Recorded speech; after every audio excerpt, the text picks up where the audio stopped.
All right, ladies and gentlemen, welcome back to another episode of the Archery Project. I'm your host, Zakk Plocica. I've got Bryan Gay here, and we've got a good podcast for you guys today. This is pretty an informative podcast, and this is all comes to light from the ballistic study that James Yates and the crew did out in Easton's facility in Salt Lake City, Utah, right? Yep. So a lot of really good information came from this, and I think it was important for the archery community. And when I first kind of looked at it, I was like, oh man, just a ton of data, too much information almost. But then I started to look and watch his videos and read his articles a little bit more. And it just really intrigued me the way they did this in the information that was generated and gained from it that is now going out to all the bow hunters of the world. It's great information. Yeah. There's a lot of it. And if you take it in without context, it's almost overwhelming. It is. So I talked to Cody Harrington the other day about this. We did a different podcast on it. And, you know, Cody's a very technical individual. Sure. Cody Harrington from here at Extreme Outfitters, very technical individual, very intelligent and a fantastic shooter. And we kind of broke it down a little bit, but I've continued to read and watch James Yates' actual video. He just started a YouTube channel, which is going to be very informative for all the bow hunters out there. Oh yeah. It was just, and it was great, man. It was the testing was very thorough, very well done. And this goes back to James Yates is an incredible bow hunter, right? He's a Western bow hunter, and he was the perfect one to do this test because he is an engineer by day. Right. So it's not just some random dude up there who's like me, like trying to conduct a test. I'm not saying I'm not very intelligent, but I'm not at that level of understanding data and how to portray data. And I don't have the means to do it. He just did a fantastic job with it, and was able to articulate it to guys like us who are able to interpret it and understand it very well. I think he did. They knocked it out of the park, man. Yeah. There's multiple times he says, look, hey, you're going to have to be honest with yourself and then take a look at this data and do a self-assessment of where you're at and how to take this, which blew my mind because no one says that, right? I mean, you look back historically, people are like, you need to do this, you need to do that. I mean, that's, and I think that's one of a great point, right? Anybody that says this is exactly how you should do it is probably not as good or proficient as they claim to be. I think, especially when it comes to the archery side of things, there's a lot of different ways to do this, man, to tune a bow, to build an arrow, tactics, techniques. I mean, the archery community as a whole, a lot of it, especially if you go on social media, you look at any of my social, you look at any of my brand social stuff, dude, people are just, this is exactly how you do it. I mean, we kind of eat our own in a way. Absolutely. It's not everybody. But there is a lot of that goes on. People just think they have it absolutely dialed in. And I don't think they're quite as well-versed or proficient as they believe they are. It's just easy to get on social and claim to be. Sure. It's kind of funny. Yeah. But so moving into this, this was the largest independent ballistic study ever done. There's nothing that has even come close to doing what they did. I mean, this was very in-depth. This was a long time coming. It took them a while to put it together, and they did. And the reason this was so important for bow hunters is, one, the lack of third-party testing for all of the products that claim to do a specific thing. The manufacturer claims versus reality, right? Right. You know, it's easy, and I think it's normal, not just the archery industry, but industries as a whole. We built this product. It's the best product. This is what it does. And there's no one vetting that. Yeah, it's super easy that's, you know, we talked about it a little bit beforehand. If I just say, hey, this is the best product ever, and I know that you have a huge following and I send it to you, you're going to take off with it and say, yeah, this is great, whether you believe in it or not, and that's why this study is so very important, because they took all of that and they even published it. And they said, you know, the influencers aren't checked. This is true. No one's checking these things. We're just, this guy has a lot of followers and we can get behind him or let him hitch his wagon ours for a time being to up our sales, up our stuff, and then we're going to go ahead and push. But it was published in the article. Yep. They did a good job. It's very easy. I mean, that's what the influencers do. And by no means are all influencers like that. Correct. Sure. Obviously, a lot of your bow hunters that are successful, good bow hunters, they use product they believe in. I think that there are some really great guys out there doing good work. But there are others who are not necessarily as well versed. They've got into it because of the social media side of things, and they're very good at whether it's media, photography, videography, whatever it is. They can put together and display something, and then they have brands that approach them because they've got the following, and they push this out, whether it's real or not. They don't care. Claim to fame, move forward, keep it moving. And this was a great job. This study, dude, this fly, I'm about to ninja chop out of here. I want to see it. Dude, ninja chopping stuff all day long. See, it's coming after you now. Nope. So they just did a really good job. It's real world data driven results and answers, again, that are documented in a digestible way for the public to read. So again, shout out to James Yates and his team. They did an incredible job. And he, like I said, he just does it. He articulates it in a way that's dumbed down that I was able to understand it. And honestly, makes me start considering because I've never been a tinkerer, right? Never. So I'm the guy, run what you brung, shoot what you got. As long as the bow's in tune, I'm not the guy going out there chasing that perfect arrow. Never have been. It's never interested me enough to go pursue that, right? I mean, some guys really go down the rabbit hole with it, and I haven't. I've been more so like, what do we got? That's pre-fletched in this configuration. I'll run it. I know that arrow's cut down correctly. I'm looking for an overall arrow weight and speed out of my bow. For me, that's about as in-depth as I've really got. And this kind of brought things to light and made me consider a couple of different things. One, as a shop owner, how I set people up. Sure. From the bow to the arrow side. So just great, man. Yeah, but there's so many different variables, right? Especially so what they did with this pneumatic shooter that Easton has, it takes that out, right? So as a shop owner, you can't take that human element out. So you're basically going to have to rethink how you fit arrows to the bow, not only, but also the person. Right. And so that goes back to the thing that brought to light was the forgiveness in the setup for you. And especially when we're looking at talking about new shooters or people that just, maybe aren't as good under pressure, building something to the standard for them that is as forgiving as possible. The bow that they select to the arrow that's coming out of that bow, building something that ultimately sets them up for success. And I think that's why this testing was so good, because you can look at that and you can have no data on the individual in the shop, but you can have an idea of what's going to be the most forgiving to set up that individual up to make them successful as a new hunter. Because absolutely.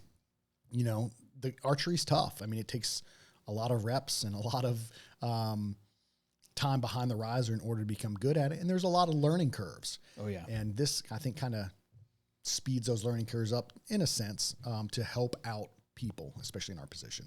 Yeah. And you can't just look at this study, right, and say, oh, look, this one plotted the best on the graph for those 3 axes. This is the one I'm going to use because I'm going to shoot holes in all of that.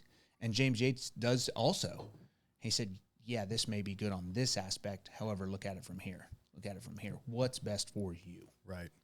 Yeah. So the reason the study was needed, again, going back to it, is the lack of standardization and aerial ballistics testing, right? Mm-hmm. There's things that are claimed that might not necessarily be true, and there's things that haven't been claimed that we don't even know that they're bringing to light now.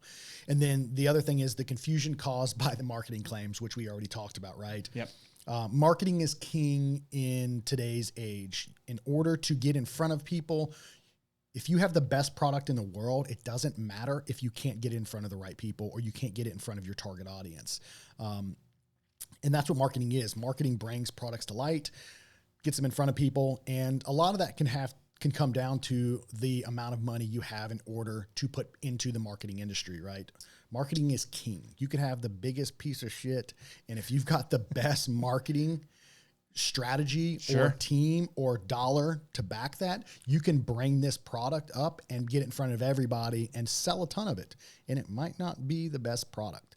So this study, it gets rid of all of that.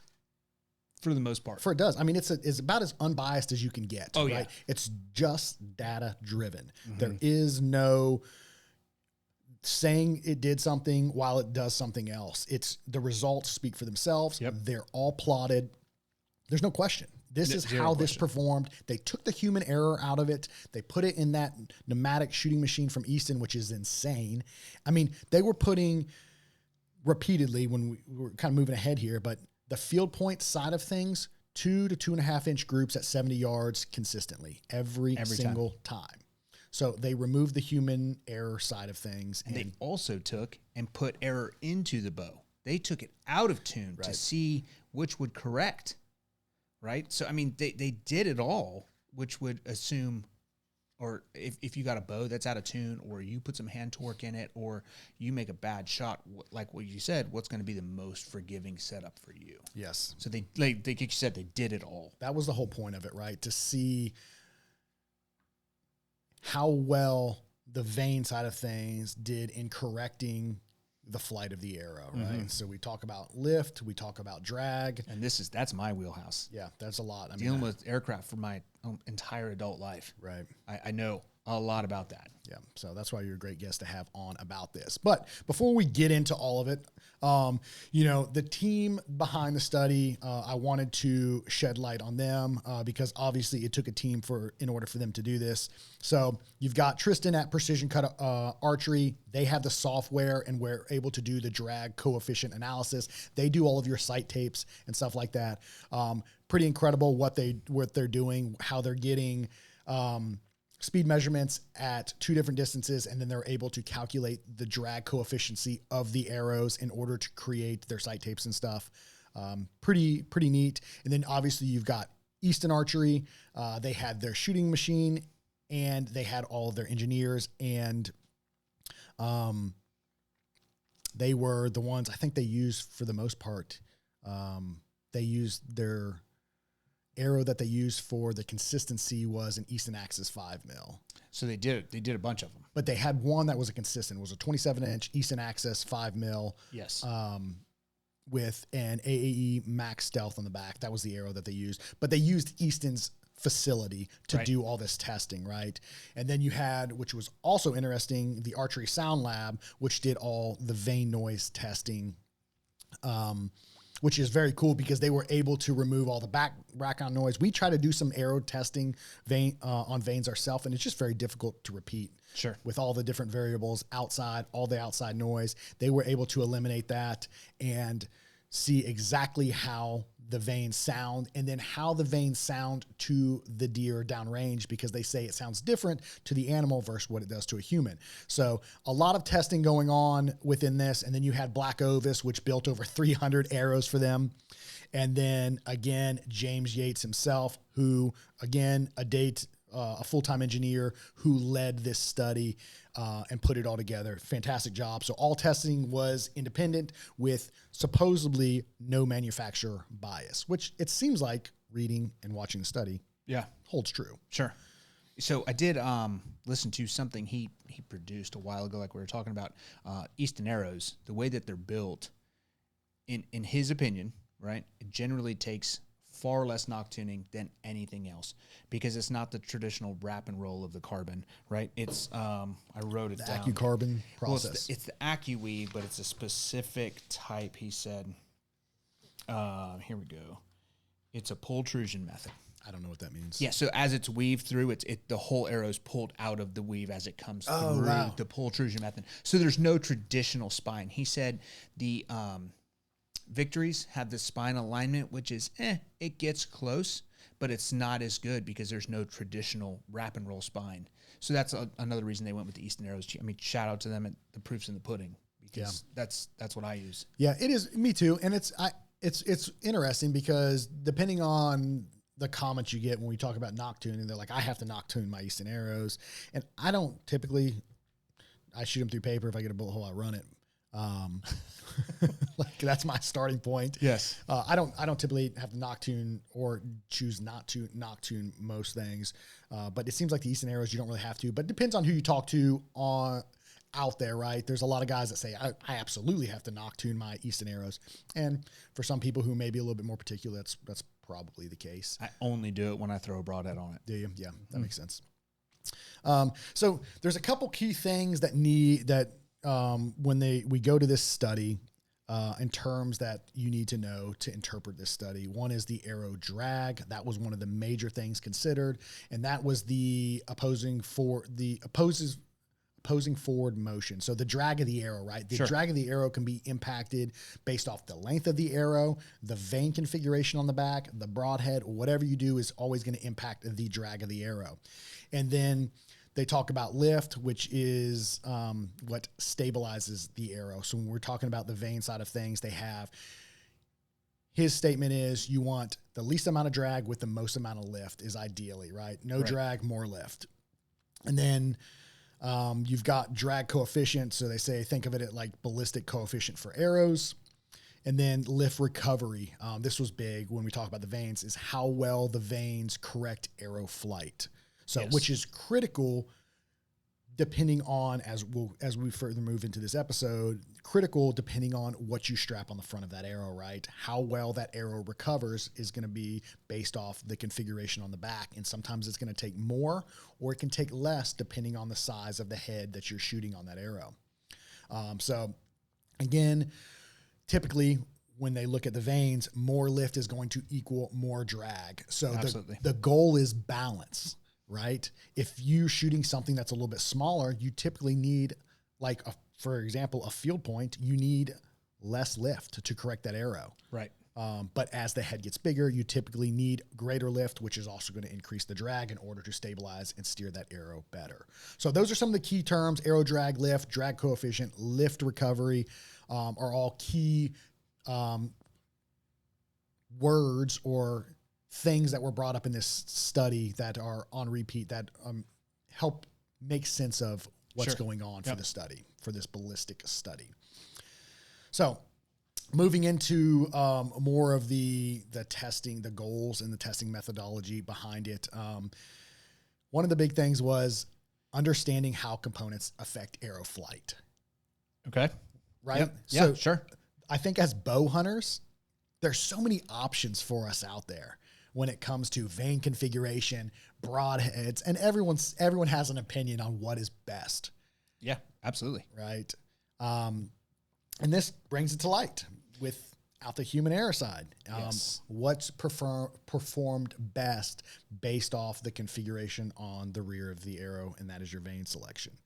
So, and then we're going to take it a step further, because you can't just say, looking at the charts plotting, this is the best vane. Because you're not taking in, how good a shooter are you? Do you need more lift recovery? Do you need more forgiveness? Do you need X, Y, Z? Where are you shooting? What's your max distance? You know, there's variables and everything. So you can't just look at this graph as a single snapshot, which is what I did in the beginning, right? Let's look at the graph. Let's go to all three axes. Let's go lift. Let's go recovery. Let's go noise, right? That's the best vane. Maybe not. Maybe if you're not a fantastic shooter, or what James brings to light is if you're not a fantastic shooter under pressure, right? Sure. If you crumble when that critical moment presents itself, you know, maybe you need something with a little bit more lift recovery, even though you're shooting a smaller mechanical broadhead, because you need a more forgiving setup, right? And even greater so if you're shooting the fixed blade side of things. So that's where you got to be realistic with yourself and say, hey, I don't shoot as much as I should. And if you're not great at ranging things, yes, animals move. You may range an animal at 27, odd number, right? And then you're come to full draw and it's moving. So you want to be able to have as little variable as possible. That meaning, if I let that arrow rip at 27, because that's what my single pin sight is set at, it's only going to drop half an inch at 37. Right. You know, for instance. That to me is the forgiveness that I want. Right. That comes back to the drag side of things that he talks about. Trajectory, speed, the drag, the lift. I mean, all of that kind of all rolls in. That's why this is so crucial, you know, to don't just take a snapshot of the graph and look at it. You need to go through and dig and figure out. But it gives you the starting point as an idea where you can start with those products, right? Versus starting way over here, you're like, wow, this clearly is not a great option for me. It's too small. There's no lift in it. Yeah, it's quiet. Yeah, there's no drag, but I'm shooting, you know, a monster fixed blade. Probably not a good idea. Let's start over on this side. Sure. So So the goal, again, optimizing arrows for the hunting side of things for the bow hunters. And the variables that were tested were arrow diameter, arrow length. They had 34 vane configurations, which is crazy. And then they tested 27 different heads, and that included broadheads and field tips. Yes. So going back to what I was talking about before, they had a controlled baseline build. The controlled baseline build was an Easton Axis 5mm. It was cut at 27 inches, and it had 3 max stealth vanes on the back half of it. The field tip that they used was the Gold Tip Easy Pull. That was for the field tip side of things. For the controlled arrow, for the broadhead, they had the Sevr 2.0, which was their mechanical. And then they used the Iron Will Wide, the 100 grain, which was their fixed. Right. Again, what Bryan was talking about too out of this is the bow was not set up perfect, right? So they tuned it and then they detuned the bow essentially, right? To simulate imperfect real world setups. So they put a little bit of cam lean into the cam, and then they took it out of center shot. So so your horizontal axis, they took it out of center shot a little bit. And that's how they shot the bow. And that's how they based everything off of. So all the data that they tracked was using what they called a PCA software. And they had 2 Garmin chronographs, the X0 chronographs set up. One was, I want to say it was like a foot or half a foot away from the bow. And then they had another one downrange at like 70 yards. And they took those 2 points, and that's how they were able to, for the precision cut archery guys to calibrate the, ballistic coefficient, I guess, of that. Yeah. So you just compare compare the 2 speeds and come up with a drag coefficient from A to B, which is over distance, right? Kind of cool. I'd be interested in doing it myself, figure out what that formula is and looking at it. I don't think I have enough brain for it. Yeah, but I can plug it in something. Because it's speed and precision cut archery. Yeah, speed, distance over time, something like that. It's a lot of numbers, a lot of math, a lot of curve. Really should have listened better in math class. Yes. Yeah, that's a lot. So these are the guys to do this. If there's any kind of testing, these are the dudes to do it. They put it all together. They just assembled an incredible team, and they've set this thing up for success with all of the different variables that were tested. Sure. Right. So, you know what was interesting too, going right into it, is the accuracy of the broadheads. Yeah. So top mechanical, Sevr 2.0. Sevr 2.0 and the 1.5. Yep. Non-hybrid. Non-hybrid. They also had the Thorn Rift 2.2 and the Schwacker 261 were all the top performing mechanical broadheads. Yeah. 2 to 3 inch groups at 70 yards consistently. And that is almost on par with the field tips that they tested. Yes. Like when it talks about a forgiving broadhead of choice, the Sevrs, the Thorn Rift, and the Schwacker 261 were at the top of the list. Yeah. Just incredibly good shooting broadheads, which is kind of surprising because I didn't think the 2.0 would be quite as consistent and accurate because it's longer. But they said some of the longer ferrules, yes, it had more drag, but it didn't necessarily affect the accuracy of it, which was cool. I mean, more drag doesn't necessarily mean worse accuracy. Correct. I mean, any vane you put on it is going to create drag. However, that drag is necessary to create your lift. Right. But we're just talking about just the broadhead, not even the vane but side I mean, of things. It almost runs along the same lines, I would imagine. So, you talking about the length? Yeah, you have to strap a broadhead on the front of it, right? No one's hunting with a field point. Right. So I would assume you would want the thing that's going to shoot closest to your field points because that's what you do everything with. Hopefully saying you shoot off season, that's where you're centered around. I mean, we shoot 3D for, 6 months in the off season and make sure like all our stuff's dialed. We don't put the bow down. Right. I was just shooting some Sevrs yesterday. Me and Joey were outside shooting some media stuff, and I put a 2.0 on there. And I shot it out. How far did I shoot that? Like 70 yards? Yeah, 70. Dude, it's a tack driver. Dude, I took that 175 hybrid, and I mean, I didn't put it anywhere on social, but I mean, I drug it out to 90 yards. And I missed, No deviation from your field point? Very little at 90. I'd say at 60, dead on. 70, 80, 90, getting out, really stretching it. Then that's when the drag starts to really come in because it is a little bit more. And I was shooting the hybrids. Yeah. But I think, too, I mean, so that doesn't necessarily, you've got to mean you need to run these broadheads though, right? Because this is extreme distance, right? And a lot of your East Coast guys, this is overkill when it comes to shooting out that far. So, maybe you like a different broadhead a little bit more. I mean, and you're shooting within 40 yards. Sure. As long as you're consistent, you can make an ethical kill. Right. That's what matters. And that comes to, again, testing your own equipment, right? Because you can only read so much data and go off of studies or YouTube videos or articles, but you need to, at the end of the day, configure your setup and go out and test it and spend time behind it just to build the confidence and know that the equipment, one, is capable, and two, you behind the riser is a capable individual and kind of the trajectory and how that broadhead is going to perform. Because I'm a big believer in you always sacrifice a broadhead in order to get real world testing for yourself, because you can strap those ballistic points on there or those points that simulate the broadhead. It's not the same. So just, in my opinion, sacrifice a broadhead. If you had one from last year, you're going to shoot those same heads again. Sacrifice one and run that, test it, see how it performs. And then going into the woods, I know exactly what this arrow and this broadhead are going to do. I have all the confidence in the world with it. So if there is a failure, it's typically going to be on my end. Yeah. And that's again, why this was so crucial. Yeah. Even the mechanicals back to it. I mean, the Sevr hybrid and the Beast were at 3 to 3.5 inch groups. Yeah, which is at 70 yards. 70 yards. That's which fantastic. Is shooting better than I can. I'm pretty sure that either one of us can, right? So that's amazing. Let's reel back a little bit, dude. I was shooting yesterday. I was on, man. Yeah. I was on. So after Joey left, yep. I went and shot yesterday evening with my son. And dude, I stretched that bow out. I was shooting like 88 yards on that elk target I got out there, man. And I feel like I am like, with that hinge, like I'm continuing.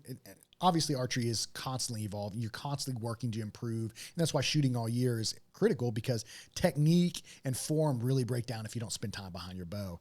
And I've been shooting my bow a lot more than I ever have. And I can tell because at distance, and one, figuring out my setup, playing with my back bars and, just how my quiver's mounted, that Accu Archery SOS Hunter Elite system on my shorter bow, kind of really dialing in my bow for me. Dude, my shooting, I feel like is like improving like week after week, just the more arrows I put through it. And I really slow down and think through my shot process and my form and technique and, build it one point at a time, whether it's from my footing to my grip to the way my shot breaks, how I'm staying in line. I just feel like my shooting is really improving, and it feels good, man, because you get close to the season, you get excited, and you're like, man, this is going to be the year. Whether it is the year or not, that you've done everything you can to be successful. Yeah. Yeah. I was out there shooting with Milkshake the other day. Who is Milkshake? He's a buddy of mine. He just got the AX2 at 80 pounds from you guys. Okay. Off season. A 29 or a 32? It's 29. Oh yeah. He was out shooting me. Was he? Yeah. That's good, dude. That's a good shooting bow, man. It's a shorter bow, but it shoots really, really well. I mean, the acoustics weren't right. I just got done working out. I was just tired. Happens. I feel you. It's a story of my life. Yep. Anytime we go to TAC. Yeah. I mean, I didn't lose any arrows. Oh, that's good. I've yet to lose an arrow at TAC. You just lose them at your house. What, dude, did you see that video I posted? Did you hear that? Everyone on the comments says, so if you haven't seen it, you go to my Instagram, it's Zakk Plocica, and you look at this video I posted. It says, turn the sound up, but I was shooting a group and each shot breaks very clean. And then this shot breaks and it sounds like a whistle. Yeah. Almost. It sounds crazy. You may have had a torn vane. It was not. I know it was not a vane issue, and everyone in the comments is saying, kind of leaning towards broken knock. I cannot find the arrow. I'm still on the hunt for it so I can inspect it and figure it out. But the arrow flight was weird because it shot high, it made a crazy noise, and then it like flipped, and I can't find it. But I'm usually pretty good about inspecting my equipment after I shoot and pull arrows just to make sure everything's good. I don't know what I missed, but it's odd. It was crazy sounding. Or it almost sounded like it didn't have a field point on it. But it had to have, because that arrow would have been like weighed nothing. Right. Because it's a Sonic 6.0. I don't know what it was, but it was crazy sounding. I had to go back and slow the video down, and I zoomed in and put it on my Instagram for people to look at. It was just weird. So I'm curious. I want to find the arrow and see what exactly happened, so I can hopefully prevent that from happening again. Yep. Yeah, we'll see. So that was top mechanicals. Back to the fixed blade side of things. The Evolution Jackal was the best fixed blade, and it had 3-inch groups, which kind of surprised them, because some of the fixed blade broadheads had less drag than mechanicals. So, yes. And outshot mechanicals. Sure. So he even said he was a little bit surprised with that, because the fixed blades average a 7-inch groups. This is an average over all of them. Yep. Fixed blades, the group was much greater. 7-inch group for them at 70 yards versus mechanicals. All your mechanicals, the average was a 4-inch group. So right there tells you, especially for me, when I'm looking at new shooters, I want the most forgiving setup. I'm probably going to err on the side of mechanicals for a new shooter, especially in order to have a more forgiving setup, because clearly mechanicals did group better aside from like the Jekyll and the Iron Will Wide 100 grain. So if you're somebody that doesn't spend a lot of time broadhead tuning, doesn't understand vane configuration and pairing that with your broadhead, you probably want the most forgiving head, and that is going to be the mechanical side of things. Absolutely. So mechanical broadheads, they are more forgiving. The data is there. There's no question anymore. A mechanical broadhead, I think most people know, especially obviously you bow hunters who hunt all the time, but the mechanical broadheads are more forgiving out to distance. But when we talk about mechanical broadheads, everyone wants to bring up they have the ability to fail. Sure. Right? Absolutely. They do. Like anything has the ability to fail. But when you look at like a Sevr, especially a hybrid, or some of these others, most of them have still like a 1/2-inch cutting diameter. So let's say they don't deploy, you're still getting almost what you're getting out of some of your fixed blades. Sure. But if you let's just look at anomaly, right? 4-inch group overall for my mechanicals, right? That in Eastern whitetail deer, that is, I'm still in the kill radius. Oh yeah. If I have the same shot at a 7-inch radius, I'm either shooting brisket or right at the top of the back. There goes my forgiveness right there. So even if I have the chance of mechanical failing, I'm still in the kill zone, whereas I would not be with a fixed blade. Right. I'd be curious too, like what's the actual fail rate of these broadheads? I'm not talking about your cheap broadheads. We're not referring to those. I'm not talking about your Walmart broadheads. Yeah, I'm sure those are much more likely to fail if they're not tested. Anything at Walmart, you're in trouble. What you're in your own thing. We're not the right podcast. We're not the right company for you, because I believe in you owe it to the animal to invest in halfway decent quality equipment, and the Walmart equipment for me ain't it. Right. It's just not. I'd be curious what the fail rate really is on mechanicals, because anytime you hear somebody like, I just couldn't recover the animal, the broadhead failed. Was it really the broadhead, or was it the individual? Was it the shot placement? There's a lot of things to consider. Everyone's quick to jump on and, the mechanical, the broadhead did it. What are the other factors? I'm not saying it didn't, but I'm just saying I'd like to see the testing, But they took out those factors. Right. Right. And you're still at a 7-inch group. I mean, well, I'm just talking about them actually deploying. Sure. Like what's the fail rate for these mechanical broadhead, your quality, your Sevrs and stuff like that? I just don't see them as really, even if only one side deploys, you've still got a massive cutting diameter. Yeah. So I'd be curious, if they did that testing, what the fail rate is on these different mechanical broadheads, to bring that to light to people, to say, hey, this is what the fail rate actually is. It's X%. I still think it's less than 0.01. I agree. It's probably far less than what people make it out to be, but I think the data would be good for people to be able to look at and say, oh yeah, the fail rate is so 1%. Now let's, on the other end of that spectrum, right? People are blaming fixed blades on zero blood trail. Absolutely. Right? Which, is a valid point. It's not a great whole, right? It's what you get is what you get. If it's a 1.5, that's a 1.5 inch cut. You have zero. I mean, that's it. You're not getting any expansion from it, and then the forgiveness end of it. Yeah. So, and that comes back to the shooter, right? So somebody that doesn't spend a lot of time behind the bow, probably not a best choice for a fixed blade, but somebody that is very capable individual, James Yates, Bodie Turner, Dan from Elk Shape, these guys that shoot all the time, they can get away with a lot more. One, they're very in tune with their equipment. Two, they spend a ton of time shooting a bow. They understand the shot process. They've put themselves in those high stress situations. Obviously, you can look at the amount of animals that they've killed. Sure. They can get away with a lot more. And I think it comes down to application as well. When we talk about the fixed blade broadheads, I think everything has a place. You just have to be realistic with yourself. For me, the mechanical just takes the cake.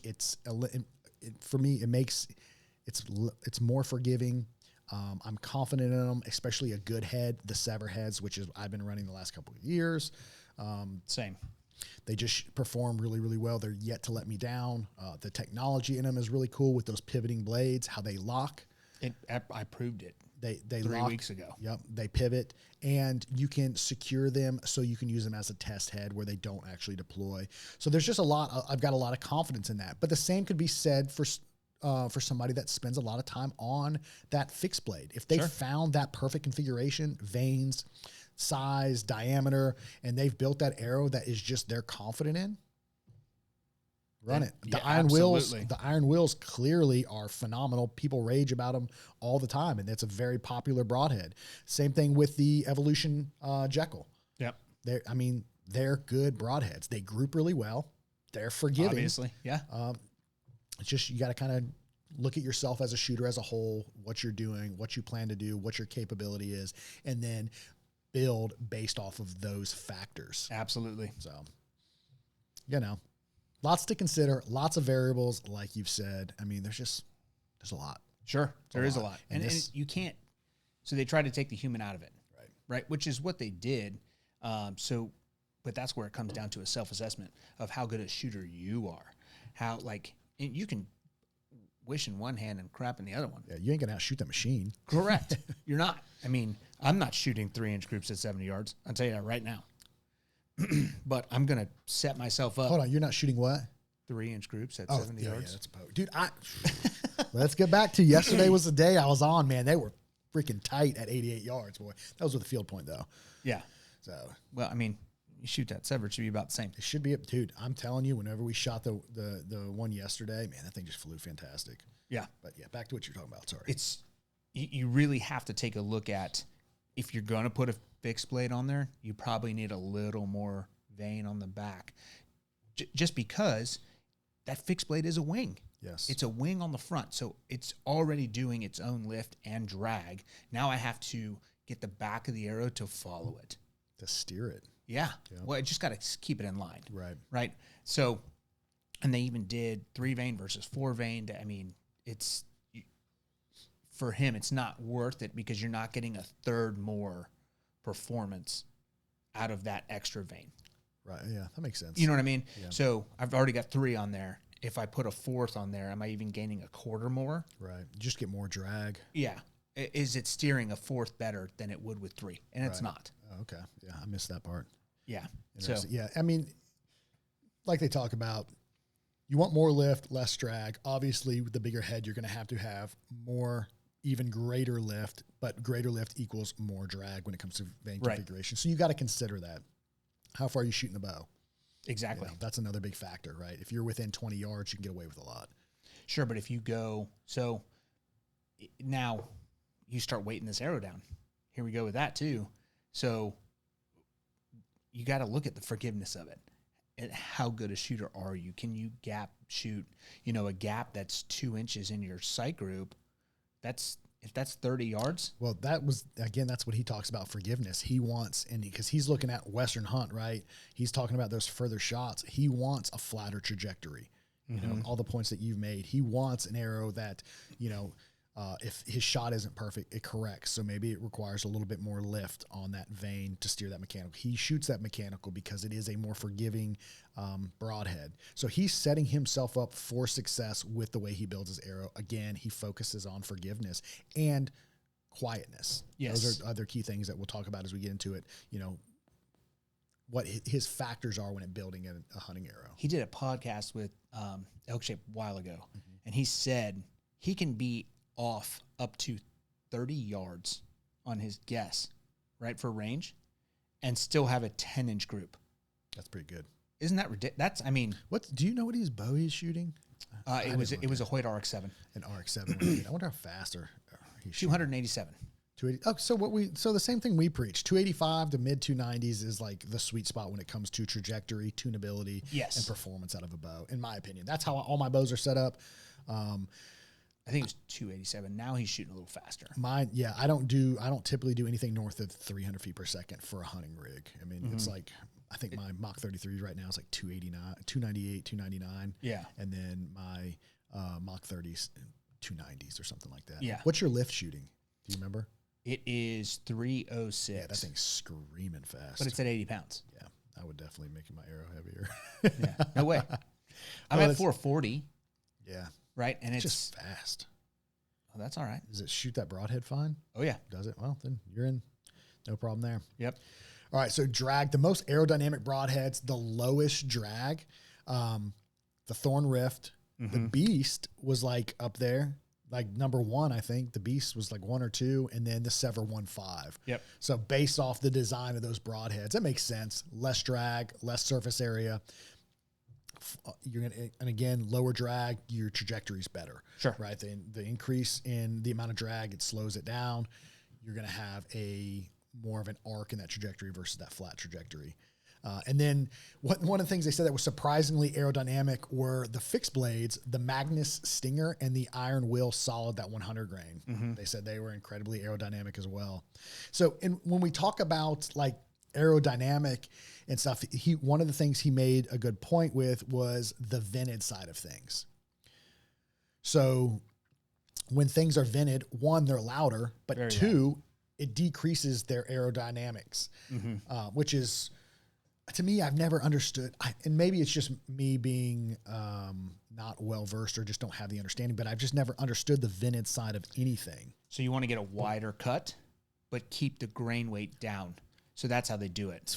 Okay. Right. So they want to go to It just doesn't make sense to me, though, because it's so, if you've ever shot one, they whistle. Right. Well, that's where the drag comes in.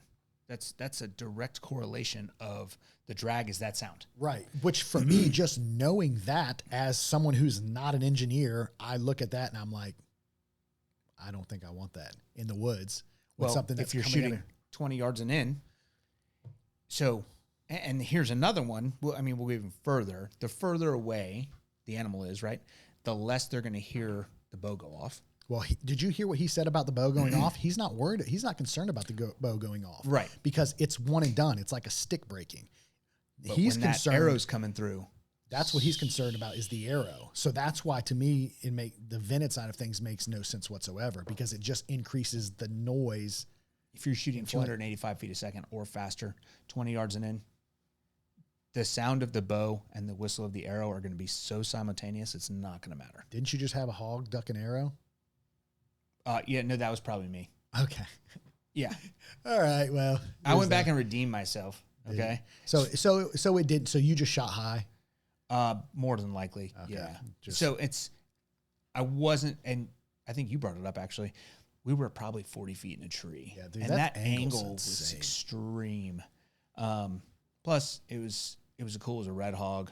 It was, I was excited. Yeah. I hadn't shot at an actual animal in quite a time since last season. So it was just, that's why I always pop a doe in early season, just to get those jitters out and say, okay, now I'm back. Right. Makes sense. So it was you. 100%. Yeah. Because I went back, a week later, 2 weeks later, and proved it. Yeah. Well, things ain't, maybe that hog was training or something, dude. I don't know. He's on it. He knew some stuff was not right. Yeah. So the other thing too is, which we already hit on, drag does not equal accuracy. Right. Right. So the example that they gave was the Sevr 2.0.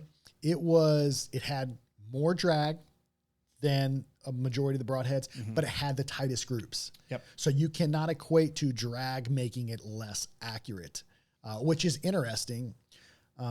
Less or more. Less or more. Either way. But it outperformed the majority of the broadheads, the Sevr 2.0, and it had more drag. So more drag, obviously, it can make it maybe a little bit less forgiving though when we talk about range estimation, right? Sure. Because the more drag, the slower it's going to drop that. The slower it's going to make that arrow, which is going to increase that arc as you have to shoot out the distance. So there's that to consider too. So, maybe if you're shooting within 40, 50 yards, that drag doesn't really matter, but maybe you're shooting those 70 to 100-yard shots, depending on the animal you're hunting or the type of hunting you're doing. Maybe you need to go with something a little bit smaller that has less drag so you maintain that flatter trajectory. So again, all things you got to weigh based off individual preference, capability, and application. Right. And if you go smaller, you can get away with a smaller vane. Yes. Yep.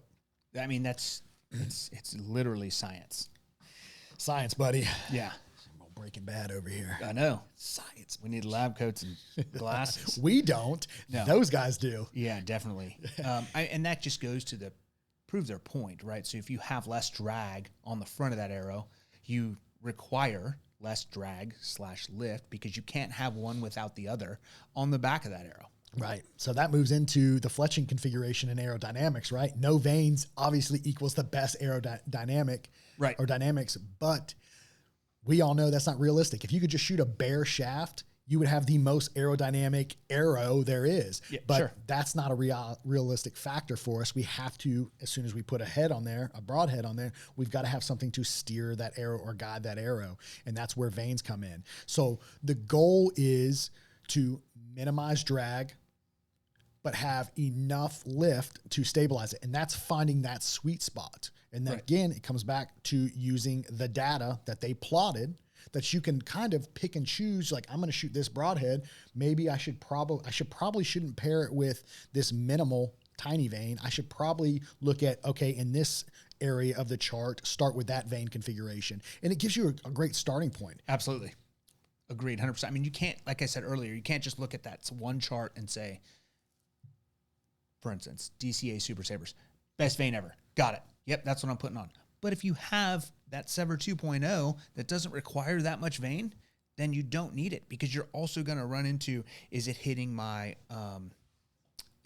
riser, my cable guard? Is it, there's all those other things that come into play. A little bit. I mean, but the Super Saber's not that tall. Do you have to, sure it is. I just looked at him the other day. Not compared to the Mini. No, I mean, even I was looking at the Supers yesterday, and for some reason because I was looking at those, and I was looking at the Max Hunter, right? Because I was trying to compare. They're so loud. The DCA Super Vane are not, and the Super Saber was one of the best performing vanes by far. But do you need that much? You don't necessarily need it, but I'm going back to. I mean, it had more lift. And it had less drag. So, and do you pair that with a decent broadhead, like a mechanical? We're not talking fixed. We're talking more mechanical for this. Sure. It's a great option for a lot of people because it is going to make that setup a little bit more forgiving for you.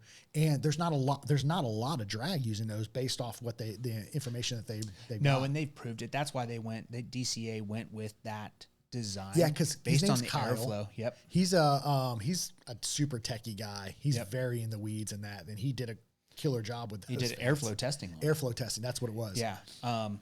Obviously, it's like a spoiler on a car is what they equate it to. The further away you get that vane, the more downforce you're going to create on the front, right? So that's why he went with that profile. And then he also came out with the Mini because you don't need that much. You can get away with Right. If you can get away with it and then go a little bit lighter because I don't want that much weight in the back. Right. I want to put it up front. Yeah. It's hard for me to understand because that vane was so quiet. And I looked at the Max Hunter and I'm like, it's a similar profile, but I wonder what makes the DCA that much quieter because it was. Sure. The Max Hunter, when you put it on, I mean, we did our own testing on it. That is a loud vane. Very loud, even with the mechanical. Even with the I mean, just with a field point on there, it's incredibly loud. But it does steer really well. but because it is that little bit taller profile, but it's just loud, man. It was a no-go for me because it was so loud. Absolutely. So, yep. The fletching that controlled the broadheads best, right? So the best lift recovery vane was the AAE Air Razor Talon 3.0. Yep.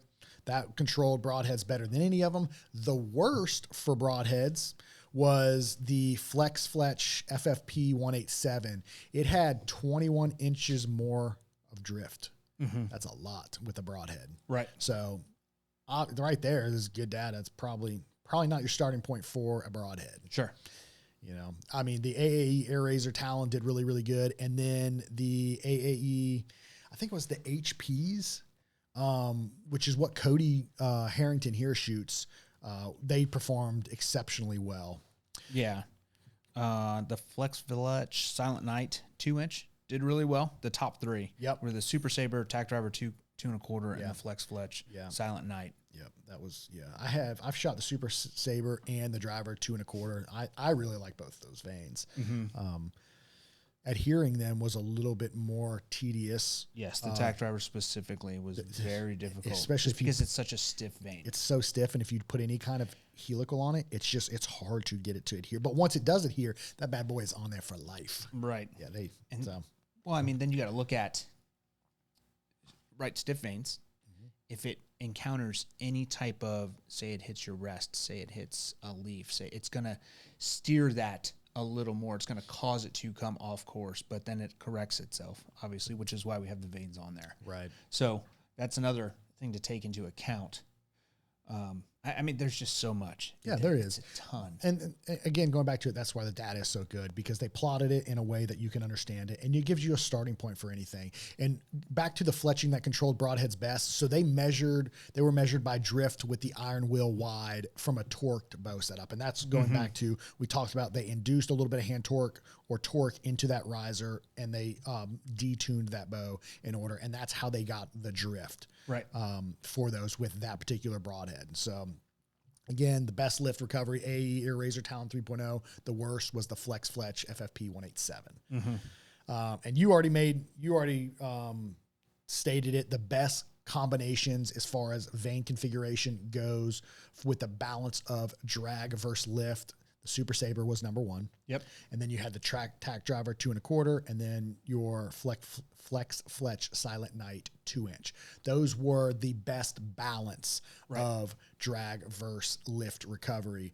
And it says for hunters who tend to rush or shank their shots, using more lift, heavy vanes, or use more lift, heavy vanes like the AAE Talon. Yep. Because if you're somebody who, you get under pressure and you start to kind of push that shot or pull that shot, you need that as much forgiveness in that setup, and that AAE Talon provided that. Right. So it had more lift in order to provide a more forgiving vane configuration. And again, we've said it, it's not a one size fits all. You have to look at what you're building. You need to match your vane with your accuracy level and your broadhead of choice. So when you're building your arrows earlier in the year, you need to be thinking ahead about what broadheads am I planning to shoot if you're not someone that builds arrows specific for each application, right? So if you're like, this is the arrow I'm shooting this year, I'm going to shoot the Easton 5.0, a 300 spine, cut at 28 inches. I'm going to run a whatever X broadhead. You need to be thinking about that before you start fletching those arrows up. Yep. I think, because it's just going to set you up ahead of the game, and that you're building your arrows, the end goal, hunting application. You've already setting yourself up for success. Absolutely. So, and then you got to take into account, how far are you actually shooting? That's a big one. I mean, here in Eastern North Carolina, 40 max. I don't know where you're hunting 40 yards at. If you find a field, you know what I mean? Yeah. If you get that's like really pushing it. Yeah. Have you ever seen an animal in Eastern North Carolina in the woods at 40 yards? It looks so far. Yes. It's crazy different. But I mean, there again, you need to take into account, you need to think about this before you even start this process. Mm-hmm. What broadhead am I shooting? How good of a shot am I? And then you start working backwards from there. Right. It all comes down, a lot of self-assessment. a lot of, I mean, I think that's the cool thing about bow hunting, man, is the challenge that comes with it, right? If you're a bow hunter, it's a different level of hunting. It's obviously a different style of hunting because everything matters. One, your capability in the woods, your woodsmanship skills, right? How easy are you able to navigate in and out of the woods? You've got to consider access. You've got to consider wind. You've got to consider thermals, stand height, stand selection, because you're not shooting animals at 200 yards. You're up close. You're breathing, as John Dill would say, you're breathing the same air as that animal. You can see it on a cold morning. You can see the steam coming off when that animal breathes. So you've got that, but then you need to take it a step further and be proficient with your equipment and be, again, confident and capable with that equipment. And if you're somebody that does the tinkering yourself, you need to do all that testing so that you're not going out there blind with it, because we do see a lot of guys that tend to only pick their bow up as the season gets closer, which I think is a huge mistake because you're not setting yourself up for success. Right. Again, form, technique, breakdown very quick if you're not behind a riser. And then you just don't understand how your equipment works or how proficient it is or how forgiving it is when those, it's easy to forget when you haven't hunted in a year or picked your bow up. Yeah. Well, you're not doing right by the animal. No, you're not. Absolutely not. End all be all, you're not doing the best that you for that animal. Right. Another interesting thing was the quietness of the vane configurations, right? Which is always kind of intrigued me because you don't want something that's loud, right? Obviously. That's why we're bow hunting. But it's kind of hard to tell really how quiet something is whenever you're shooting a bow. It's hard to measure that, or, you think something's quiet, but it's hard to tell. So they went with, what was it? The Archery... What was the name of it? The Archery Sound Lab. Yep. Right. They did all the testing there. The Flex Fletch 360 was the quietest vane, and also performed well for correcting arrow flight. The loudest vane was, again, a Flex Fletch Quad 4 Fletch. Yep. It was twice as loud in decibels. Yep. And one of the things he talks about is a quiet vane is going to equal less hiss, the sound of that arrow flying through the air, which is going to create less ducking or jumping of the animals. And one of the things James talked about, again, is that was one of his focus, is a quiet vane, right? He wants something that has less of that hiss, as he refers it to, because he thinks that is more detrimental to your hunt than the sound of the bow going off. Because I agree. Again, everyone's like, that's a loud bow, right? Well, you're not taking into consideration the loudness of the arrow that you're choosing to shoot, right? Because when the bow goes off, it goes off and it's done, right? It's once.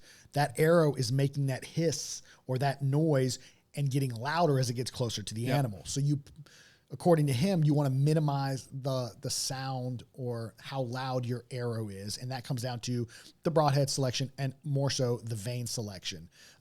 So when everyone sees all of our videos and stuff, when we're shooting these bows inside where it echoes and I've got a microphone right on my chest. Right. They're like, oh, that bow's so loud. Well, maybe you should be less focused with how loud your bow is and more focused on how loud your arrow is. So his thing, key tip that we talked about already, avoid vented broadheads. Yeah. Avoid them. Yeah. I mean, if you're shooting really close, like you talked about, and you want that bigger cutting diameter,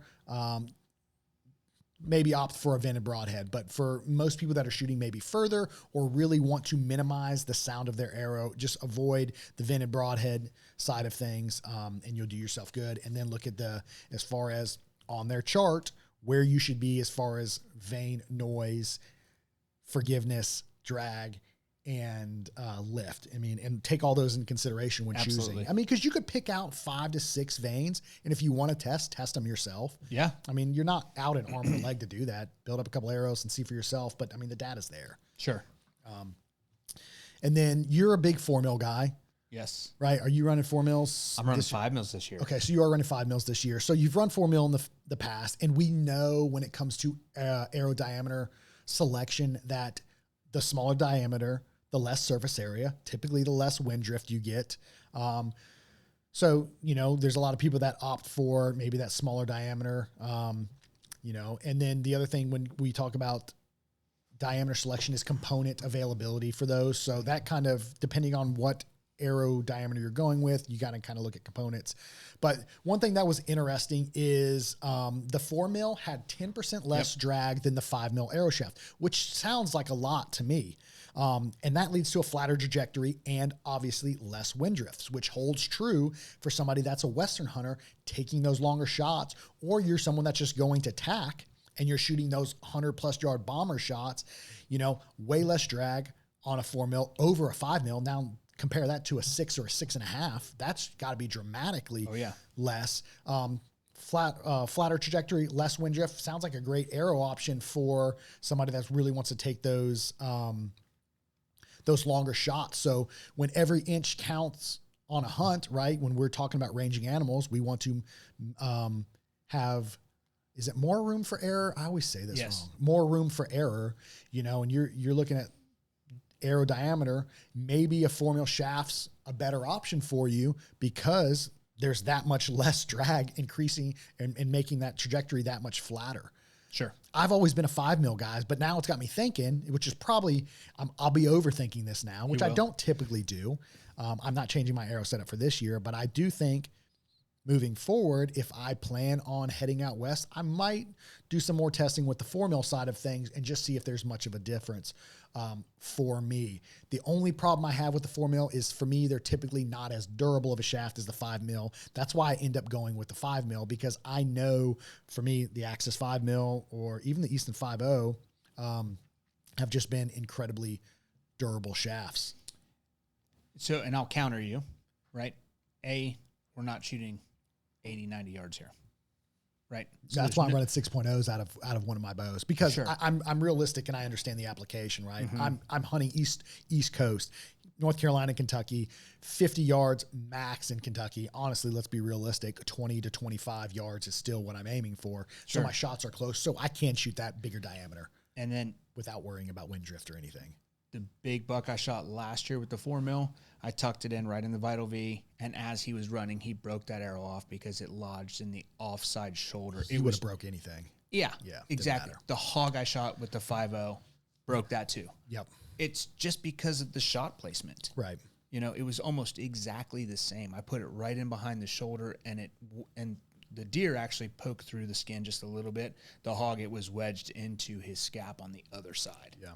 So, I mean, it didn't go 20 yards, 30 yards, but I expect that. Right. I also like the 5 mil because of the component selection. I personally like Easton's hit components. They're hidden, the recessed in the shaft. The half ounce and stuff, they do bend. I mean, you can always opt for the titanium side of things where it's a little bit heavier, but then you look at the price of components goes up dramatically when you're building out a 4 mil versus a 5 mil, right? Because I can run a little bit of brass hidden inside there. I can still get really good FOC out of that 5.0. Right. And depending on the head, I'm running 100 or 125 grains. And I'm not out as much money because the aluminum half-out systems, even the steel, I mean, you hit something hard in a target, in a foam target, or you miss, you hit a rock, and you bend that. I mean, you may not even know it. You may not. And that's one of the other things when we look at spinning the arrows, your half outs typically are not as consistent as like a hit or a recessed insert system. Well, it's just longer. It's more surface. It is. It's more surface. And depending on the components and the company that you buy them from, the tolerances all come into play as well. So Easton's obviously got their new match grade system half out for 4 and 5 mil, which have seemed to have done really, really well. Yep. They've got those O-rings on them. So when they're recessed into the shaft, the actual shank, there's no wiggle room. So they are nice and tight. So they do seem to spin really well. Sure. So, and we know Cody Griffin from Easton very well. Speaking with him, he said, dude, check this out. This is, I can't exactly say his voice, but 5 mil arrow, 50 grains of brass with the collar behind it, right? The standard match grade collar, and then keep the same vane configuration you have on the 4 mil. And I'm running 40 grains lighter, and it's still a just stout arrow. Yeah. That, I mean, I'm shooting way faster, way flatter. It's just proving to be that much more. forgiving better, I yeah. guess. Yeah, no, my Easton 5.0 out of my 33, my Mach 33 this year, it's cut at like 28 inches. I've got 50 grains of brass, 100 grain head. I'm not running a collar on it. I just have not opted to because I've been shooting a lot of targets, and I don't like the collar shooting into foam. It's kind of a pain to me. And I'm at like 400 and... But as strong as you are, you just pull right through it, man. Well, I don't want to, my targets already get shot a lot, and I want them to salvage them as much as I can. So, and then my overall arrow weight's like 418 grains, which is lighter than what I've run in the past, but it seems to shoot really well, but the FOC is greater. So that's kind of what I'm testing this year, because you got some people who are FOC believers. I've never really been a big FOC guy because I've always run the Axis 5mm, which is just an overall heavier arrow. It's always been around 440, 450 grains for me, but this is going to be lighter, more FOC focused. So and I've never had a problem with my Axis 5mm passing through anything. And I don't anticipate there being an issue with this FOC build, higher FOC. So again, like everything else, it's just testing on your own personal testing. I'm curious because they shoot really well. They've seemed to have been incredibly durable. I'm just curious how they're going to perform this year hunting. And I don't have any doubts for them. Absolutely. Yeah. So, same. Yeah.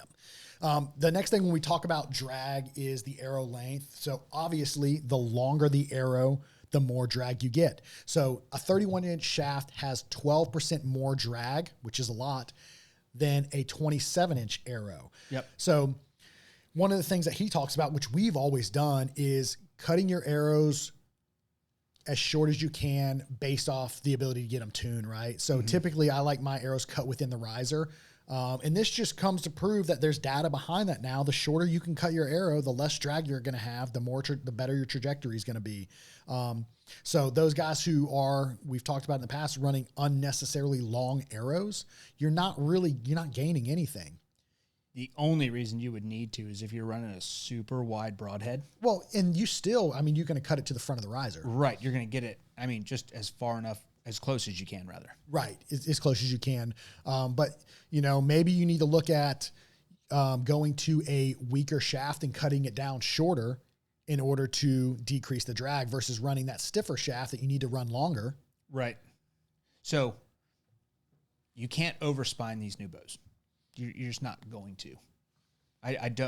He said it in one of his podcasts. He goes, you're shooting it as straight as possible.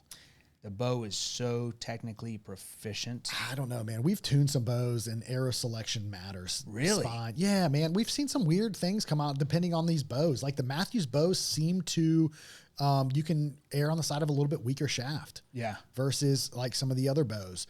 I'm not saying he's wrong, but we tune bows every day here. Sure. And we have seen, based off the bow that you're shooting, some of them prefer maybe a little bit stiffer or a little bit weaker shaft. Yeah. Yeah. With as short as I cut mine, even at a 300 spine, I cut them 27 3/4. So we're very similar. That 300 spine is still super stiff, and I haven't had any issues tuning it, whether it be broadhead and or field point. It's still running really, really true. Right. No, that makes sense. You got to look at it. And you got to look at shooter-induced error into the bow when we tune these bows, right? Grip and everything like that matter. But I would say, to me, it probably makes more sense to be a little bit stiff than weak. Sure. But we have seen some bows that prefer a little bit weaker shaft. Well, that's where that comment I think was coming through. I think you can definitely you're not shooting a piece of steel, right? But I think, 250, 300, if you're pushing that, 80-pound draw, if you cut a 300 spine arrow to 27 3/4 at 80 pounds, I'm going to be okay. I think, yeah, probably so. You know what I mean? Yep. I'd agree.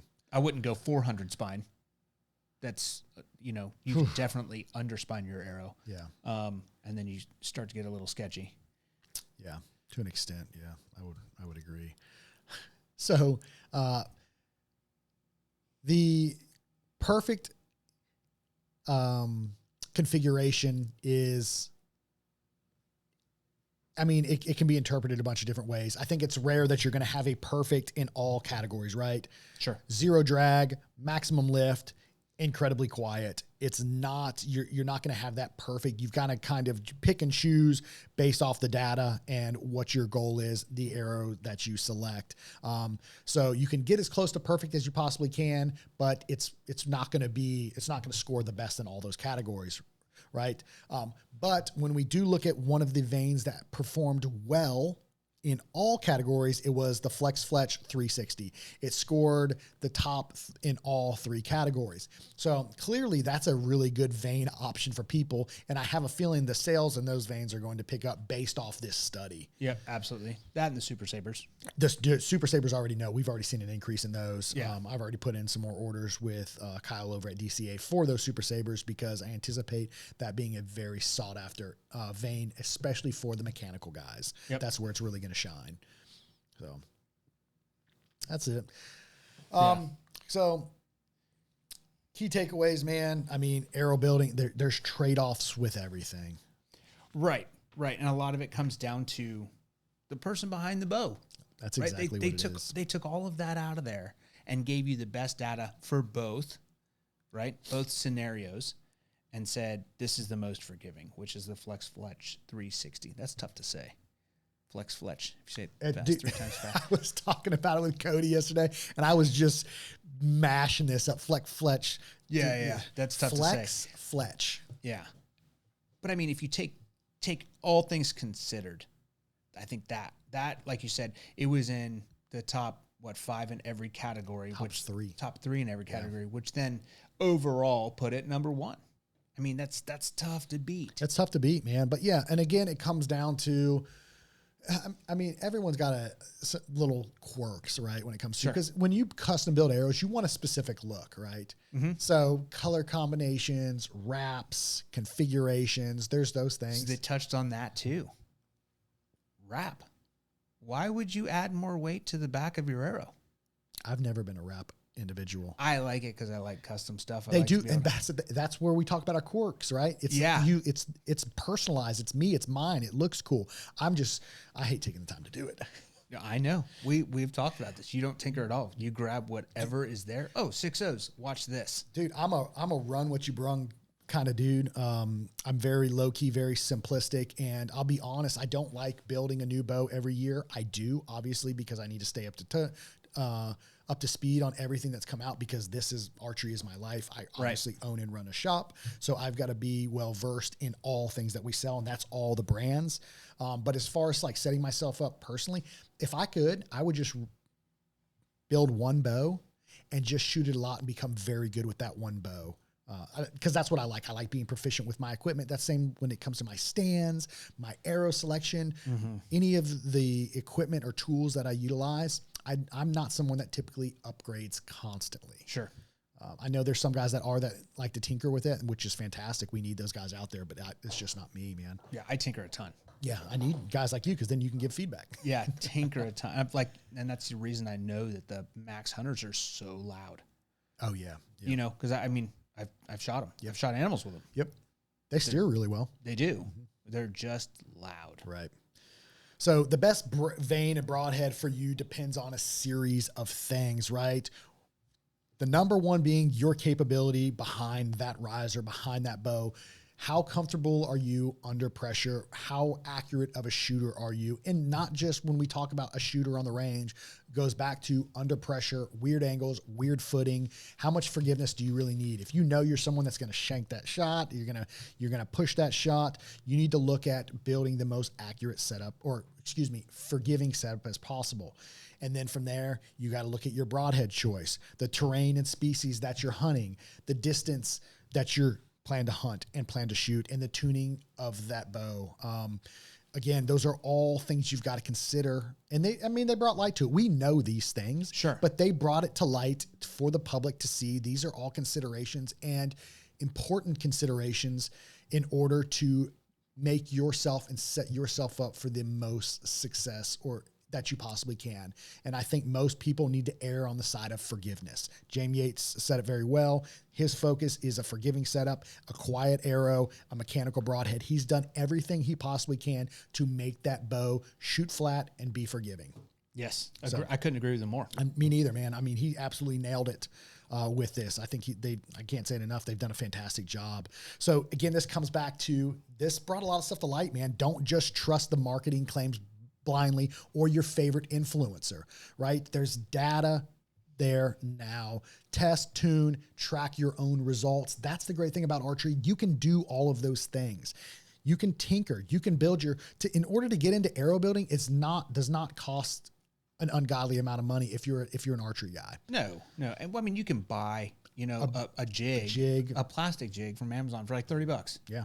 And then start messing with, angles and helicals and vane configurations and however you want to do it. Right. I mean, at the end of the day, when it comes down to it, it's you in that stand or that tree, whatever, and then that animal in front of you. That's it, man. I mean, so I think this kind of independent testing is critical and important for the archery community, and we need more of it, right? Outdoor Life did a fantastic job with their bow breakdown. And again, this goes back to not just forgiveness within your arrow build, but the bow itself that you choose to shoot, right? So this is, PSE has a really great marketing term that is not just a marketing term, it actually works. Their full draw stability. When you look at the Outdoor Life side of like the shooting, like the Decree and the Mach 33 were the most forgiving platforms and grouped the best as far as accuracy goes. So you can look at all these different independent studies that were done and help you make a more well-informed decision. And I think it goes back to it. What do you shoot well? That's why it's important when you go to your archery shop, test the bows. And based off all of the data, you can kind of find some conclusive data as to, I'm not a great shooter. I need a forgiving platform. These are within my wheelhouse and my budget. This is probably where my starting point should be. And, build something that's going to set you up for success. Again, I've said it over and over again. That's just such a great conversation to have with your bow tech at your shop. That's right. Right. You go in there. Go to your local shop. If you're going into a shop and you're picking up a bow, first time, new bow, whatever, you need to you're planning on spending 4 to 5 hours there. Right. I mean, I did it with Cody 3 years ago when I set up that Hoyt. It was just, and I've been shooting for a while. It was just one of those things that, let's do the best we can.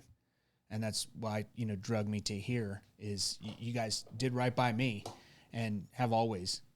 Yeah. So it's important to me, man. I mean, we're big believers in testing and tinkering. All of our techs here are very well versed in the archery side of things and are tinkers.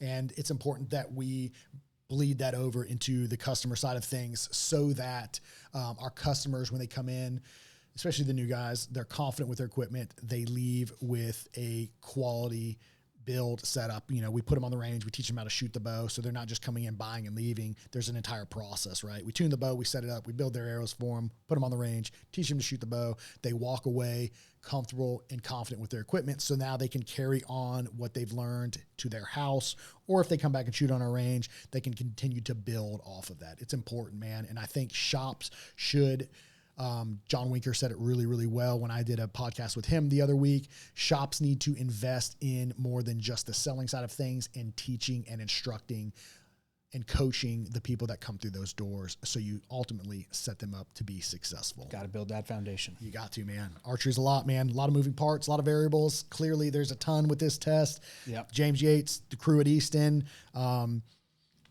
Precision Archery, all of them did a fantastic job with this. They've really put out a lot of great data. If you haven't checked it out, you need to head over to either James Yates Instagram or you can go to his blog articles that he puts out. It's westernhunter.net.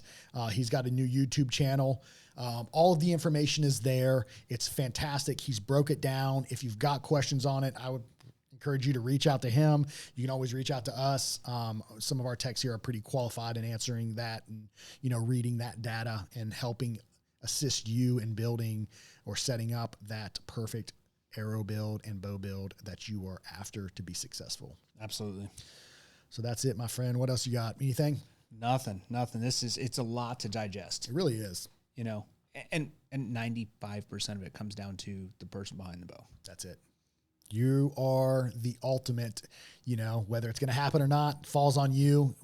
And as a shop, we can only do so much to set you up and make that equipment proficient and reliable, and without you spending the time behind it. I've done it enough where I know that if I have a bad shot, I don't look at my equipment. Yeah, I look at me, inner monologue, unless I hear something weird, something crazy like that. My arrow. Yeah. Then you maybe need to look at the equipment, but the other arrows shot fine. So you know it wasn't the bow. Nope, it was that one arrow. We just need to find it. Yep, I will track it down. So that's it, man. Set yourself up for success, guys. Go to your trusted archery shop. Reach out. You got questions for us, let us know. Again, shout out to all those involved in this. Easton, Black Ovis for building those arrows, Archery Sound Lab, James Yates. Dude, those guys crush it, man. Yeah. I appreciate it. It was great to read all the information on it. Again, head over, check it out.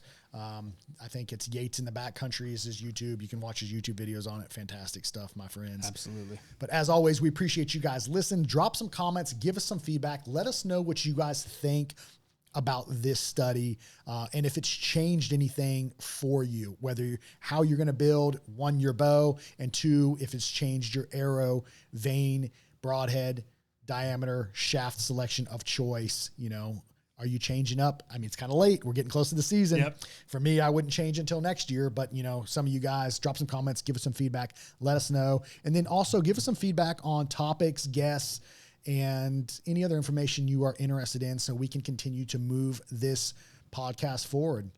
So that's it, guys. Thanks for listening. Another episode of the Archery Project. We will see you guys in the next episode.